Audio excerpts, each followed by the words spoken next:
Chapter 7 of Transforming Darkness, a Shadow Work Toolkit for the Red-Pilled Initiate.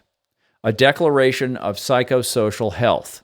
Colin E. Davis, May 2017. In order to realize societal health, I take 100% responsibility for my personal health and inner state, which is a microcosm of the political state. If my inner state is violent, my political state is violent. If my inner state is balanced, my world moves towards balance.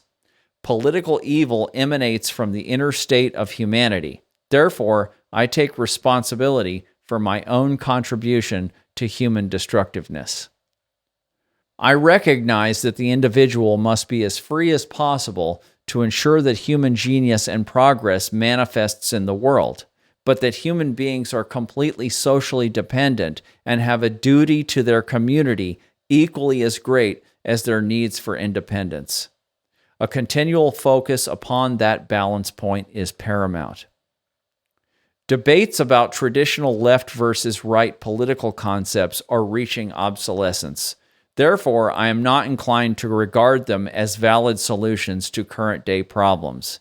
I reject groupthink talking points which have a clear history of dividing human beings and blocking rational, constructive discourse. I remain in the question, continually open to modification of my political beliefs, and I expect such modification to be difficult. No political idea is sacred to me, although human spiritual truths and maxims that transcend time, culture, and political philosophy are to be found and honored as sacred. Some human truths are to be conserved at all costs. Others are to be modified with time.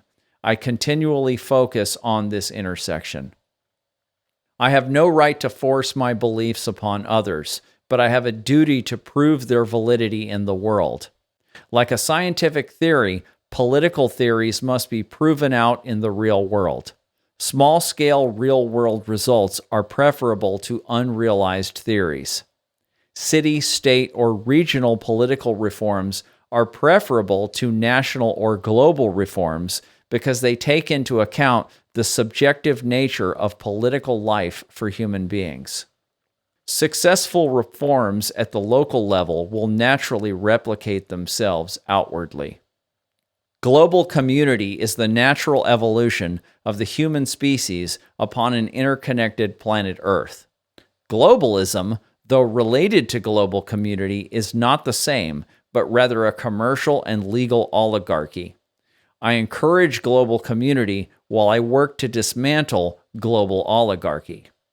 I focus upon this emerging state to ensure the greatest symbiosis between global law and commerce, regional sovereignty, and individual freedoms. Where global ecological concerns are present, I work towards on-the-ground regional progress, trusting that my success will be mirrored outwardly. The health of global civilization is in jeopardy. Political, commercial, and cultural disease is rampant. It is to be expected that the status quo political and commercial order is parasitic. Its ideals and political postulations are to be distrusted until proven otherwise. Any new order at any level must recognize the current state of cultural disease across the spectrum of culture, however dark it may appear. It is better to know the depth of cultural disease than to be ignorant of it and unable to take appropriate action.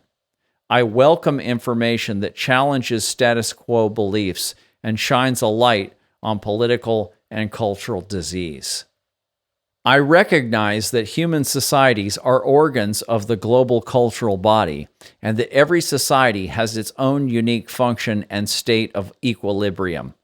I approach other societies with absolute respect for their subjective view of reality and do not seek to dominate or convert them under any circumstances.